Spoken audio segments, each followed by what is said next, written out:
We are so excited to hear from Beth Guckenberger today.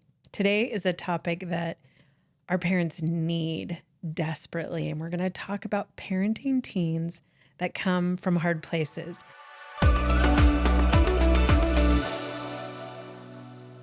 I recently heard you talk about this idea of the finish line for teens who come from hard places.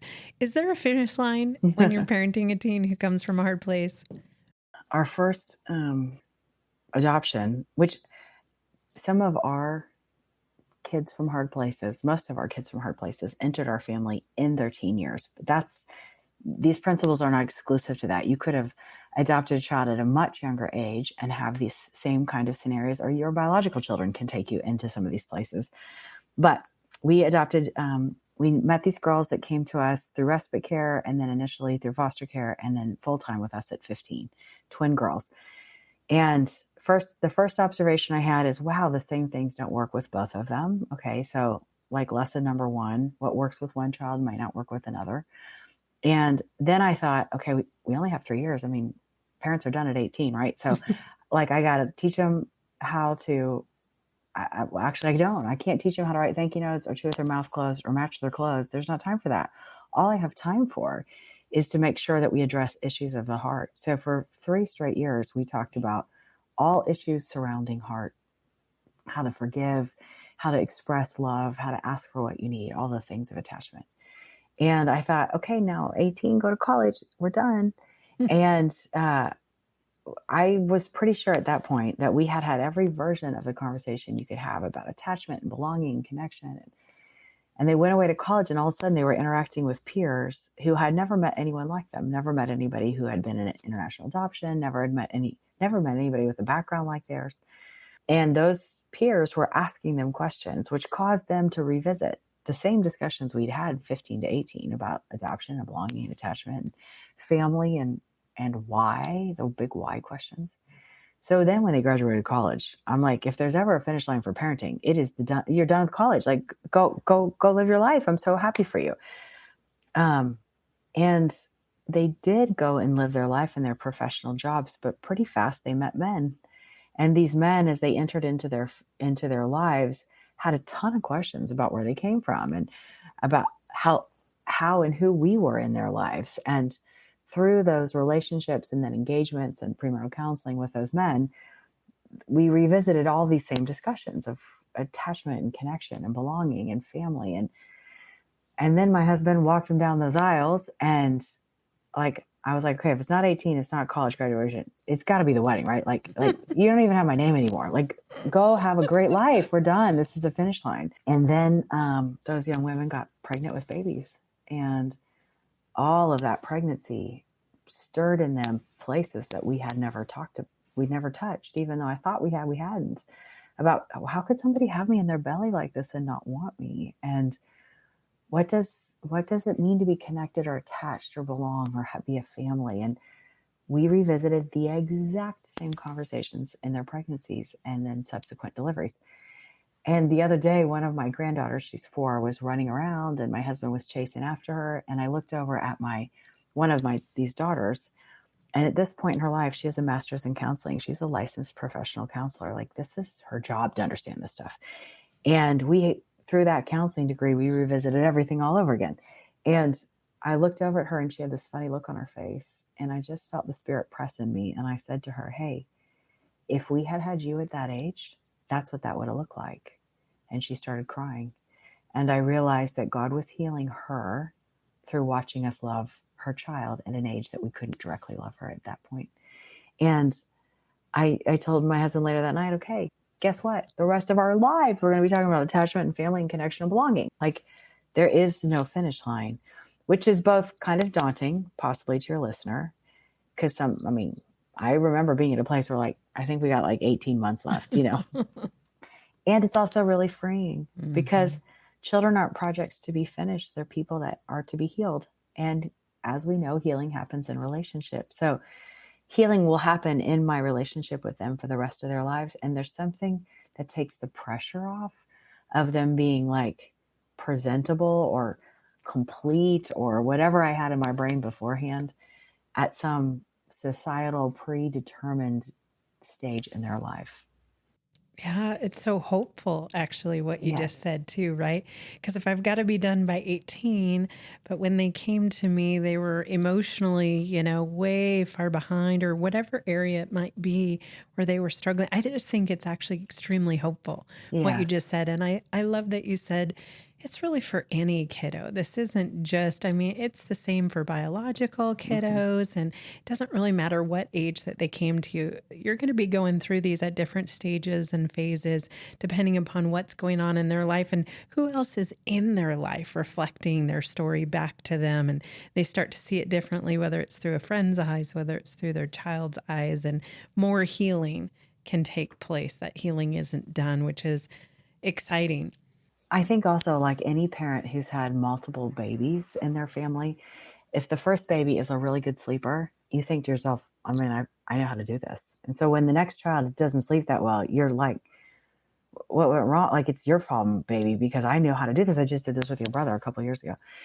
In the same way, like with teenagers, if you have a child that kind of sails through adolescence and is a good communicator and relatively emotionally aware and can build relationships with their peers, and you might have an occasional hiccup, but you can be like, what's the big deal about this? Like, this was not that big of a deal. They just had bigger bodies, but we're fine.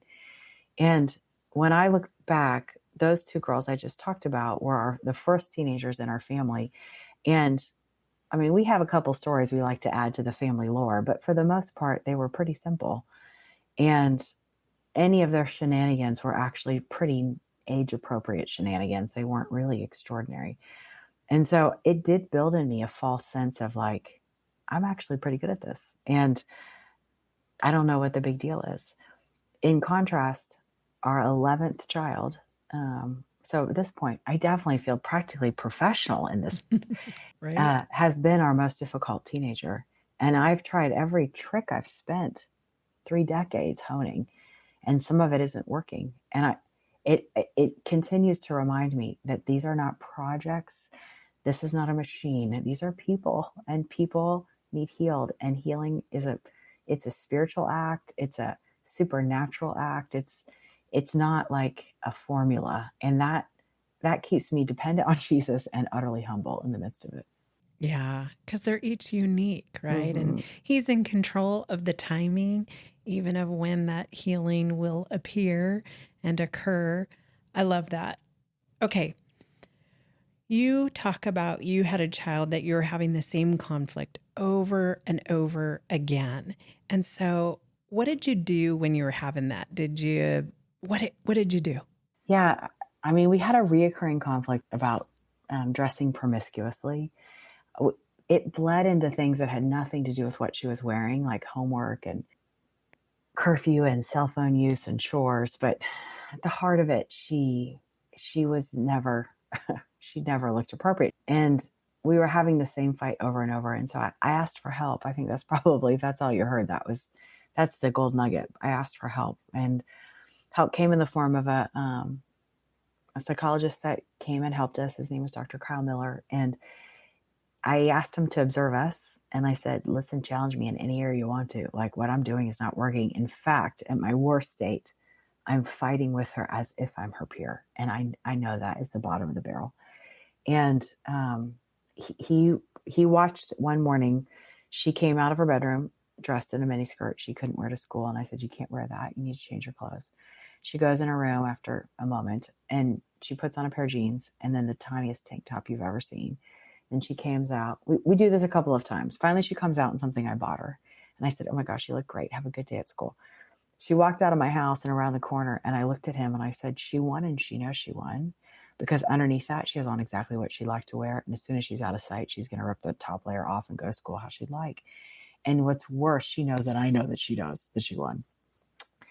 And he just drew me a rough picture of a tree on a napkin that day. It had 3 parts. It had like a foliage, and it had a trunk, and it had roots. And he wrote on that foliage, self-image.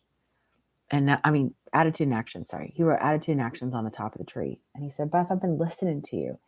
For the last couple of days, all I ever hear you talk about are things that have to do with her attitude and actions. Like, You're talking to her about her chores and her homework, and you're talking to her about her facial expressions and her boyfriend and her cell phone. And like, it's all about her attitude and actions. And he said, every time you do that, it's like you cut off one of the branches of this tree. And he goes, do you know anything about horticulture? Because when you cut off a branch, it comes back twice as strong. And I just looked at him and like, can I get a witness? Yes. And he said, the reason that little girl left here in a miniskirt has nothing to do with you. You took all of that so personally. The trunk of her tree, and then he just wrote up the trunk of it, the word self-image. He said, somewhere along the line, somebody told her her value isn't how she looks. And the way we understand who we are completely empowers or gives life to our attitude and actions. And he said, the reason she thinks her value is in her body, and then he draws down there in the root part of her tree, he just wrote the word truth, God's truth, and he said, there's a bunch of lies down here in the root system of her life, which have maligned her ideas of who she is, her self-image, which has resulted in attitude and actions you don't like, but you're going about it in the wrong place. And he's like, I got a prescription for you. I encourage you for the next 90 days to not talk to her one time about her attitude and actions unless she's going to hurt herself or somebody else. And I said, not one time, not like nothing. And he said, well, I mean, how's it been going for you? And I'm like, terrible. He said, just fill your mouth with things that are at the root system. I cannot believe you decided to be her foster parent to deal with soccer and homework and boys and cell phones. I just can't believe it. I said, I hate that stuff. So I think what I'd probably most want your listeners to hear is that it was harder than I thought. I'd have to go to my Bible in the morning and be like, Jesus, give me something true to say today. And later that next week, she came home really frustrated because we had what she called lame spring break plans. And everything in me wanted to defend myself and say, hey, you know what? My spring break plans are like this because you're a ward of the state and I can't take you across state lines. Without you, I'd be at a beach right now. But that would have made her feel shame and taken our whole relationship in the wrong direction. So instead, I just said something about, I think our spring break's going to be great. It'll be full of a hope and a future. And I was quoting Jeremiah, which I'm not even sure totally applies, but it was true. And the next week, she had a homework assignment that was due the next day and probably had been assigned a month or two before. And she was super stressed out and taking it out on me. And we were conflicting, and everything in me wanted to be like, how long have you known about this? And really rubbed her face in it so that I could feel good about the fact that, anyway, that's my sin nature. And instead I was like, okay, you know what? He's before all things, in him all things hold together, and let's go. And that's not even the right usage of Colossians chapter 1, but I just was like going to my Bible and trying to figure out how to put it in words in my mouth. And twice in our Bible, it says that God's word is sweet to the taste like honey. And the truth is, over time, I had been repelling her. Dinners were difficult. I would walk into the room and she would flee. Over time, in those 3 months, I was attracting her. And nothing really changed except for what came out of my mouth. And I don't think that this always happens this way, so I don't want anyone to hear it as a formula. But at the end of that 3 months, she actually prayed to receive Jesus. And I look back and think she'd probably been wanting to do that for a while. And I was probably the right person to do it with her. But I was spending all of my airtime on all the other stuff. And I don't want to give anybody the false impression that suddenly she became like a model citizen. We still had all of the same ongoing challenges of her history and her temperament. But now we were sisters in Christ. Now we were, the playing field had changed. And I think that of all the parenting trips and ticks and books and things I've read in life, the number one thing that has stopped me in my tracks and redirected my behavior is that question: am I addressing the top of her tree or am I addressing the root of the tree? And it's a completely different strategy, and it takes a lot more self-discipline on my part. And it's a lot more, it requires a lot more patience. There's no immediate gratification, but it is where healing happens, is down there in the root system. Yeah. Really appreciate your honesty and transparency there, and just the inner dialogue and the inner struggle. What I was thinking when I was listening to you too is this idea that the word doesn't return void.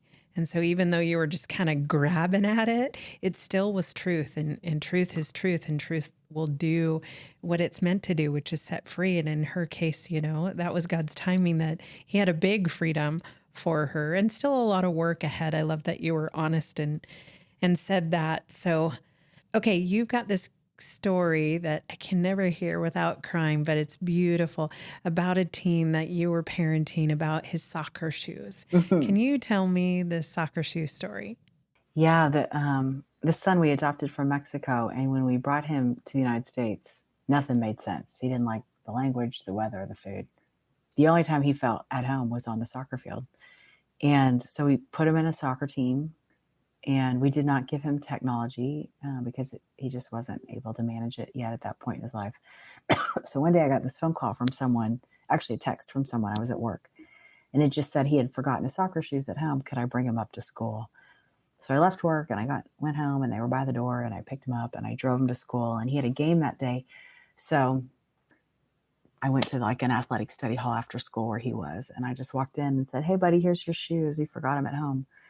And he looked at me and he's like, "It worked." And I said, "What do you mean it worked?" He's like, "I told my team I couldn't play in tonight's game because I forgot my shoes." And one of them was like, "Don't you have a mom?" And he was like, "Yeah." And they're like, "Well, just ask her to bring them." And he's like, "I didn't know that's how this works." I'm like, oh yeah, yeah. We bring lunch, we bring homework, we bring all kinds of things. We definitely bring soccer shoes. And at that point, he'd been my child for a couple of months. He had all the legal rights and privileges of being my kid.